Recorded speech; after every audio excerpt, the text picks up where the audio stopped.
এপিসোডের শুরুতেই আমরা সোয়নকে দেখি। লোকেরা তাকে দেখে বলছিল সে তো বেশ প্রিটি, তুমি তো আবার তার সাথে কিছু করনি। অপরজন বলে মোটেও না, আমি জানি যে কনস্টেলেশনসরা এই মুহূর্তে আমাদেরকে দেখছে।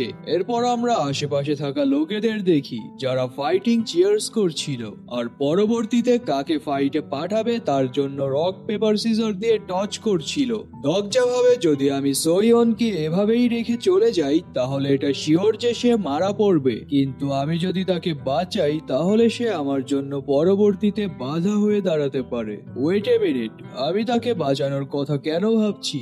যারা আমার জন্য থ্রেট হতে পারে তাদের সবাইকেই কি মরতে দেওয়া উচিত নয়? ইয়ন আবার দগজার কাঁধে হাত রেখে বলে, যদি তুমি আমাকে একটা প্রমিস করো তাহলে তুমি ওই মেয়েটার সাথে যা ইচ্ছে তাই করতে পারবে। এ সম্পর্কে তোমার কি ধারণা? দগজা বলে, আমি তোমার কথার মানেটা বুঝিনি। ইয়ন বলে, তুমি কি অলরেডি একটা গ্রুপের মেম্বার না?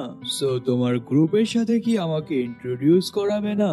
আমি ভাবছিলাম আমাদের টিমের পাওয়ারস এক্সপ্যান্ড করব, আর তোমাকে দেখে তো মনে হচ্ছে তুমি বেশ ভালো গ্রুপ থেকেই বিলং করো, সাথে তোমার কাছে বেশ ভালো ওয়েপন্সও আছে দেখছি।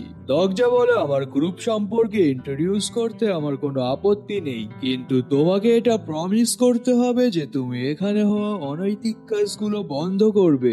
ইয়ন বলে, ও দগজা, তুমি এসব কি বলছো? দগজা বলে, আমি বলেছি এখানে থাকা বন্দীদের যেতে দাও। ইয়ন তো দগজার সিরিয়াস লুক দেখে অবাক হয়ে যায় আর বলে, দগজা, তুমি এরকম লোকেদের কেন বাঁচাতে চাইছো যাদেরকে তুমি ভালোভাবে চেনাও না? আমার যতটুক মনে আছে তুমি তো এরকম টাইপের লোক না যে এসবের কেয়ার করবে। তুমি কি কোম্পানিতেও অলওয়েজ ওয়েব নভেলস নিয়ে পড়ে থাকতে না? কোম্পানিতে তো তুমি কখনো সহজে মুখই খুলতে না, আর তোমার সাথে তো ইয়ো সাংহা আর আমি ছাড়া তেমন কেউ কথাও বলতো না। দগজা বলে, ওসবের সাথে এখানকার কি সম্পর্ক?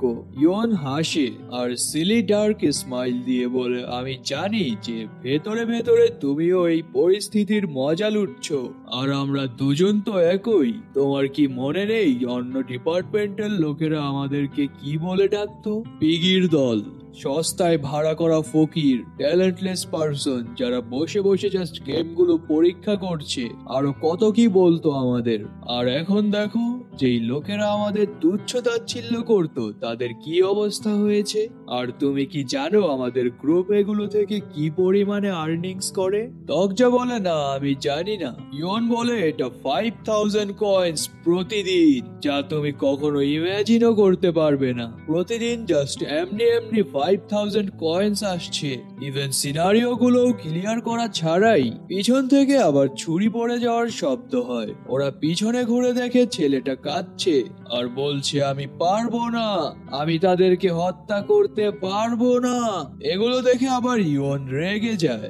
স্ক্রিনে লেখা আসে, হঠাৎ সিচুয়েশন চেঞ্জ হয়, কনস্টেলেশনসরা হতাশ। দগজা আবার ইয়নের কাঁধে হাত রেখে বলে, তোমার যদি কয়েন্সের এতটাই বেশি প্রয়োজন হয়ে থাকে তাহলে আমার কাছে এর চেয়েও বেটার ওয়ে আছে। ইয়ন বলে, সত্যি কি এখানে কোনো ওয়ে আছে যাতে সিনগুলোকে আরো এন্টারটেইনিং করা যায়? দগজা বলে, হ্যাঁ, তোমার এমন কিছু করতে হবে যা দেখে কনস্টেলেশনসরা আরো বেশি এক্সাইটেড হবে। ইয়ন বলে, ও দগজা, যেমনটা আশা করেছিলাম তোমার থেকে, তোমার কাছে আমাদের থেকেও এক্সাইটিং প্ল্যানস আছে তাই না?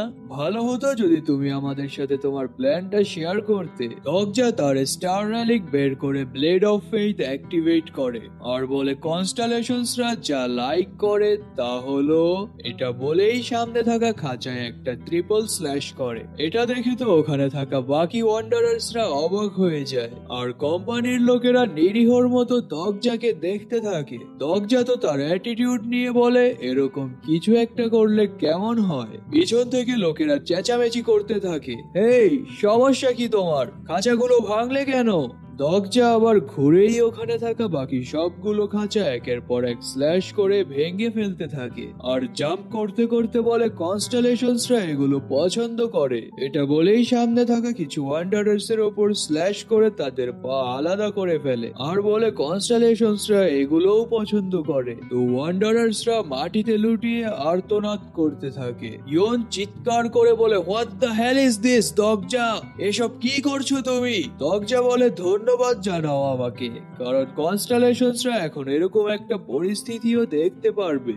স্ক্রিনে লেখা আসে কনস্টেলেশন জাজ of fire and prisoner of golden headband আপনার জাজমেন্টে খুশি হয়েছে। সাথে কিছু কনস্টেলেশনস যারা ব্রুটালিটি পছন্দ করে না তারাও আপনার জাজমেন্টে স্যাটিসফাইড। 8000 কয়েন্স স্পন্সর পেয়েছেন। এগুলো দেখে ইউন রেগে বলে বাস্টার্ডের বাচ্চা, আর তার চেলাদেরকে দগজাকে মারার জন্য অর্ডার দেয়। সিন সোয়নের দিকে শিফট হয়। দগজা গিয়ে তাকে হিরোদের মতো কোলে তুলে নেয়। এতে সোয়নের চোখ খুলে যায় আর বলে, ওই কি করছো তুমি? দগজা বলে, ও তাহলে তোমার ঘুম ভেঙেছে? সে বলে, আমি তো জাস্ট ঘুমানোর অ্যাক্টিং করছিলাম যাতে পরবর্তীতে তাদের সকলকে একসাথে মেরে ফেলতে পারি। দগজা বলে, ও তাহলে তো এখানে আমার আর ইনভলভ হওয়ার কোনো প্রয়োজন নেই। সোয়ন আবার দগজাকে ধরে বলে, ওয়েট এ মিনিট, তোমার না মানা প্লাস স্ট্যামিনা দুটোই শেষ হয়ে গিয়েছিল, তাহলে তুমি এখনো টিকে আছো কিভাবে? আর তুমি যদি আমাকে বাঁচাও তাহলে কি তোমার চ্যানেলে থাকা কনস্টেলেশনসরা চলে যাবে না? তুমি কি জানো না যে তারা আনঅরিজিনাল কন্টেন্টস ঘৃণা করে? দগজা বলে, তাদের মধ্যে আবার কেউ কেউ এরকম ডেভেলপমেন্টস গুলোকেও পছন্দ করে। তুমি এখন কি চাচ্ছ, আমি তোমাকে বাঁচাবো নাকি না? স্ক্রিনে লেখা আসে কনস্টেলেশন যে কিনা লম্বা সময় ধরে বাসরের জন্য অপেক্ষা করছে। সে এক্সাইটমেন্টের সাথে তার হাত ঘষছে। সোয়ন বলে, তুমি না বলেছিলে এসব গ্লিচেস যা তোমার মোটেও পছন্দ না, যেখানে মেইন ক্যারেক্টার একজন বিউটিফুল লেডিকে রেস্কিউ করে। যদি আসলেই তোমার এগুলো পছন্দ না হয়ে থাকে তাহলে তোমার কথা এবং কাজে মিল পাচ্ছি না কেন?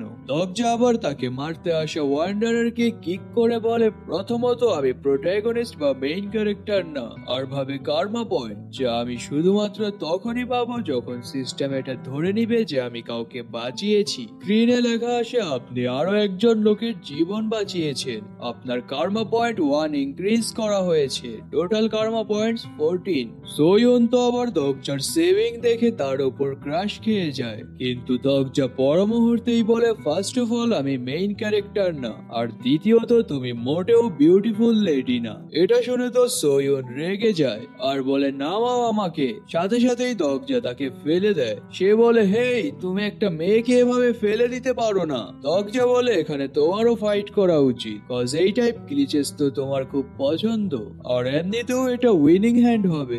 সোয়ন বলে, যদিও আমি গ্লিচেস গুলোকে লাইক করি, কিন্তু দুজন অ্যানিমি মিলে অপর পাশের অ্যানিমির সাথে ফাইট করাটা কি ওভার ইউজড প্লট নয়? Okay fine. এটা বলেই তার পাশে পড়ে থাকা একটা শর্ট তুলে নেয় আর স্টাইল মেরে বলে, চলো তাহলে এগুলো দ্রুত শেষ করে পরবর্তী সিনারিওতে মুভ করা যাক। আমরা দেখি ওরা দুজনে মিলে ওখানে থাকা ওয়ান্ডারার্সদের একের পর এক মারতে থাকে আর কিছু সময়ের মধ্যে সমস্ত ওয়ান্ডারার্সদের মেরে ফেলে। সিন শিফট হয়।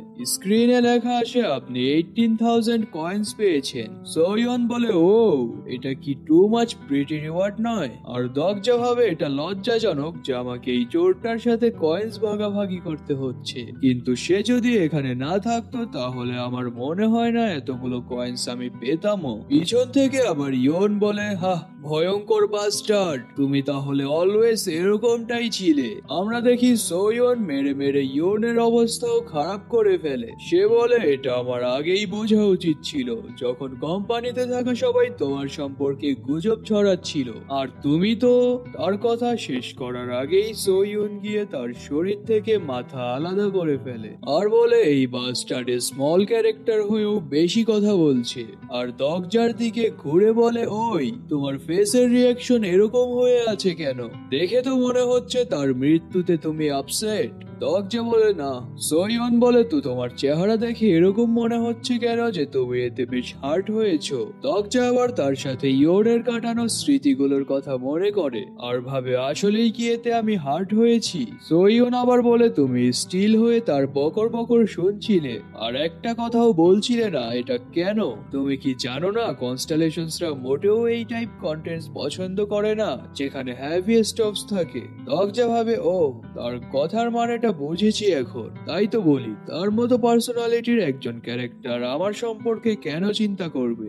এরপর লোকেদের পকেট থেকে আইটেমস কালেক্ট করতে করতে বলে, আমি জানি না তুমি এটা রিয়ালাইজ করেছো কিনা, বাট কাউকে মারার আগে তার বুলশিট কথাবার্তা শোনাটাকে কনস্টেলেশনসরা পছন্দ করে, আর এতে বেশ ভালো পরিমাণে কয়েন্স স্পন্সরও জেনারেট হয়। সোয়ন বলে, না, কনস্টেলেশনসরা শুধুমাত্র তখনই খুশি হয় যখন তাদের মতো লোকেদের মেরে ফেলা হয়। আমি একজন রাইটার, আমার লেখা নোবেল আমার চেয়ে ভালো তুমি কখনোই জানবে না। তো দগ্জা আবার সামনে থাকা একটা লোকের বডি থেকে তার স্যুট খুলতে খুলতে বলে, অবশ্যই আমি তোমার থেকে ভালো জানবো, কজ আমি একজন reader. Item class B suit, grade B. এই স্যুটের বৈশিষ্ট্য এটা খুব পুরাতন হওয়ার পরও পরিষ্কার থাকে। তো দগ্জা স্যুটটা পরে নেয় আর বলে, ওয়েল, যদিও এই স্যুটটার ভালো কোনো ডিফেন্স স্টেটস নেই, তারপরও এটা সামেউন্দাং এর স্ট্রম্যাট থেকে তো বেটার। স্ক্রিনে লেখা আসে, আপনি কিছু লোকেদের প্রাণ বাঁচিয়েছেন, আপনার কার্মা পয়েন্টস বাড়িয়ে দেওয়া হলো, টোটাল কার্মা পয়েন্টস 25। দগ্জা সামনে থাকা বন্দী লোকেদের দেখে যারা বলা বলি করছিল এই কি সেই লোক যে আমাদেরকে বাঁচিয়েছে। দগ্জা তার হাত বাড়ায় আর বলে, শোনো তোমরা, এরপর থেকে আমি তোমাদেরকে কোনো রকম হেল্প করতে পারবো না, তোমাদেরকে নিজ থেকেই সার্ভাইভ করতে হবে। লোকেরা করুণ দৃষ্টি নিয়ে দগ্জার দিকে তাকায়, আর দগ্জা ভাবে আমার কথাগুলো কোল্ড হার্টেড শোনালেও শেষ পর্যন্ত তাদের সবার রেসপন্সিবিলিটি নেওয়াটা আমার পক্ষে সম্ভব হবে না। তো সে আবার লোকেদের উদ্দেশ্যে বলে, এখানে পড়ে থাকা ওয়ান্ডারারদের থেকে আমি এখনো সমস্ত আইটেমস কালেক্ট করিনি, তোমরা ওখান থেকে আইটেমস নিতে পারো যার সাহায্যে তোমরা লং টাইম সার্ভাইভ করতে পারবে, আর তোমরা চাইলে চুংমুরুতেও যেতে পারো, ওখানে থাকা লোকেরা তোমাদেরকে সাহায্য করবে। তো দগ্জার কথা শেষ হওয়ার আগেই লোকেরা আইটেমস এর উপর ঝাঁপিয়ে পড়ে আর একে অপরের সাথে আইটেম নিয়ে ঝগড়া শুরু করে। কেউ কেউ তো একে অপরকে হিটও করে বসে। পর মুহূর্তেই দেখা যায় তারা সবাই একে অপরের সাথে ফাইট শুরু করেছে, আর দগ্জা তো এগুলা দেখে ভাবে হোয়াট, আর হতাশাজনক লোক দিয়ে বলে, এদের কিচ্ছু হবে না, টোকাবি তাহলে আমাকে এটাই দেখাতে চেয়েছিল, একটা ওয়ার্ল্ড যা কারো কন্ট্রোলের মধ্যে থাকবে না, আর এখানে থাকা লোকেরা যার যেমন ইচ্ছে তারা তেমন ভাবেই চলবে। পিছন থেকে আবার সোয়ন বলে, হেই, তোমরা সবাই কি তোমাদের পেটে কিক খেতে চাও নাকি? তোমরা কি পাগল? তোমরা সকলে যদি বাঁচতে চাও তাহলে লড়াই না করে একে অপরের কম্প্যানিয়ন্স হয়ে যাও। তোমরা কি এখানে ইতিমধ্যেই আইটেমস এবং গুরুত্বপূর্ণ জিনিসপত্র পাওনি? তোমাদের কি মনে হয় তোমরা যদি আরো কিছু আইটেমস পেয়েও যাও তারপরও তোমরা এই বাস্টার্ডের মতো পাওয়ারফুল হতে পারবে না? দগ্জা আবার ওর কথা শুনে আজব রিয়াকশন দিয়ে ভাবে, হোয়াট, ও কি আমাকে গালি দিল? তো সোয়নের কথা শুনে আবার লোকেরা ফাইট থামিয়ে দেয় আর একে অপরের হাত ধরে ফ্রেন্ডশিপ করে নেয়। সোয়ন আবার বলে, আমি যে কথাগুলো বলেছি তোমরা সবাই কি বুঝেছো?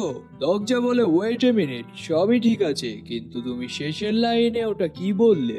এটা শুনে তো সোয়ন সামনের দিকে জোরে ছোট লাগায়, আর দগ্জা তো ছ্যাঁকাখোর হিরোদের মতো তার যাওয়ার দিকেই তাকিয়ে থাকে। চারিদিকে নিস্তব্ধতা ছেয়ে যায়। পর মুহূর্তেই দগ্জা আবার তার ফাস্টেস্ট এজিলিটি ইউজ করে তার পিছে ছুট লাগায়, আর সোয়ন বলে, হোয়াট দ্য হেল, তুমি আমাকে ফলো কেন করছো?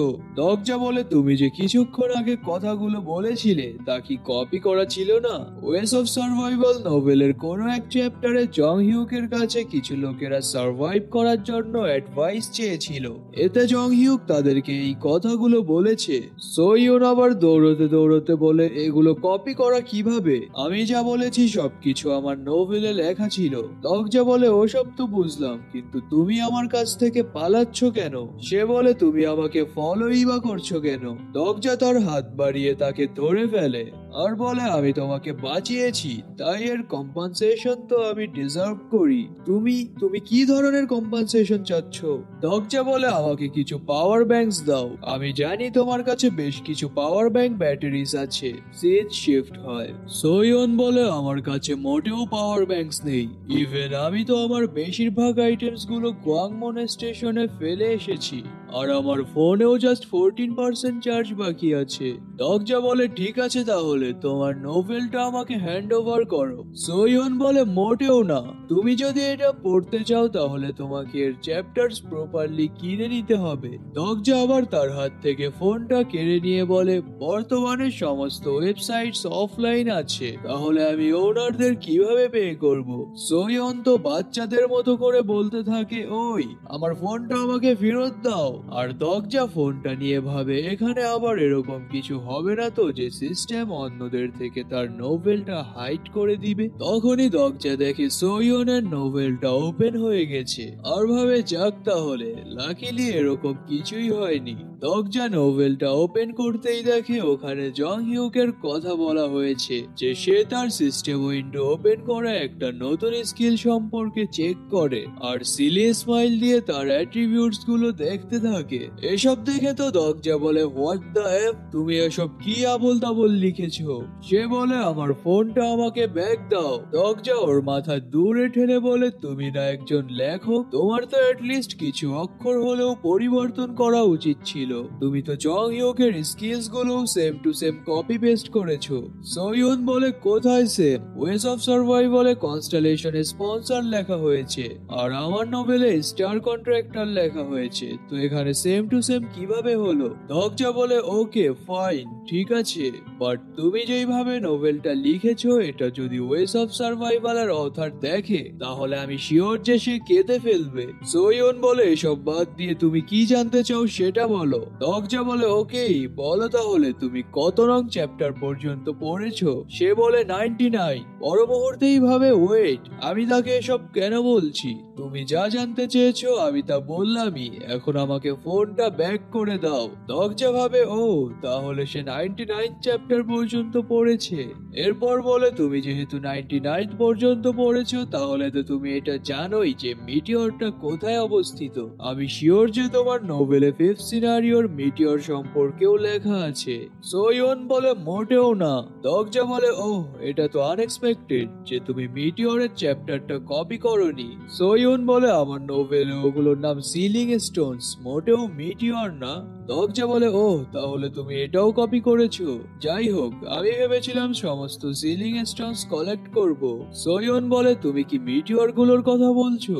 দরজা ভাবে ওয়েট, আমি না ড্রাগনের বডি পার্টস গুলো ডোকাবি এক্সচেঞ্জ অকশনে ট্রেড করেছিলাম, কিন্তু এখনো পেমেন্টস গুলো আসছে না কেন?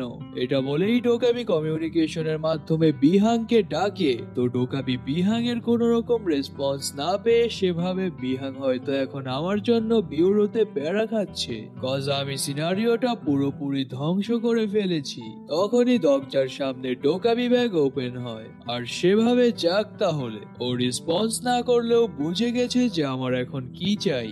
আশা করছি সে চ্যানেলে অ্যাডস অন করার কথা ভুলেনি।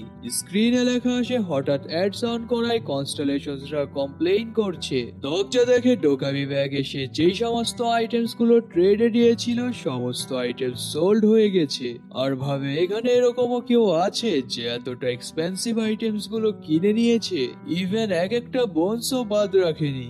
আর আমার জানা মতে বর্তমানে এতটা এক্সপেন্সিভ আইটেম একমাত্র একজন ইনকার্টেশনই অ্যাফোর্ড করতে পারবে, সে হলো অ্যানা ক্রফট, যাকে একজন পাওয়ারফুল নেবুলা ব্যাকআপ সাপোর্ট দিচ্ছে। সোয়ুন বলে ওই তুমি আবার এখানে আমাকে জড়াচ্ছ কেন? তুমি তো এসব একা থেকেই ইজিলি ম্যানেজ করতে পারবে।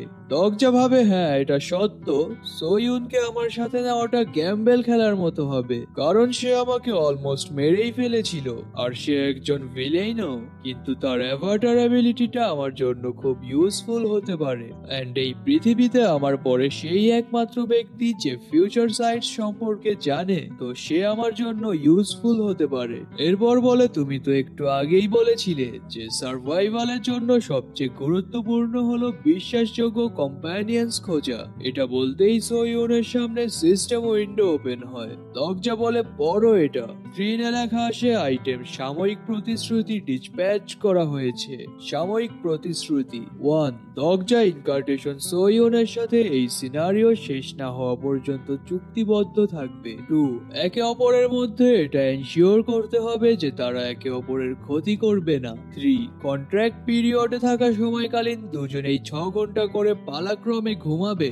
6. কন্ট্রাক্ট পিরিয়ডে থাকাকালীন সোয়ুনকে দগজার সমস্ত অর্ডারস পালন করতে হবে। 7. যতক্ষণ পর্যন্ত সোয়ুনের জীবন বিপদের মধ্যে না আসে ততক্ষণ পর্যন্ত মাস্ট বি দগজার অর্ডারস ফলো করতে হবে। 8. চুক্তিবদ্ধ থাকা সময় দগজা ক্যারেক্টার সোয়ুনকে প্রোটেক্ট করবে। 9. সাব সিনারিওটা শেষ হওয়ার সাথে সাথেই এই কন্ট্রাক্টের মেয়াদ শেষ হয়ে যাবে।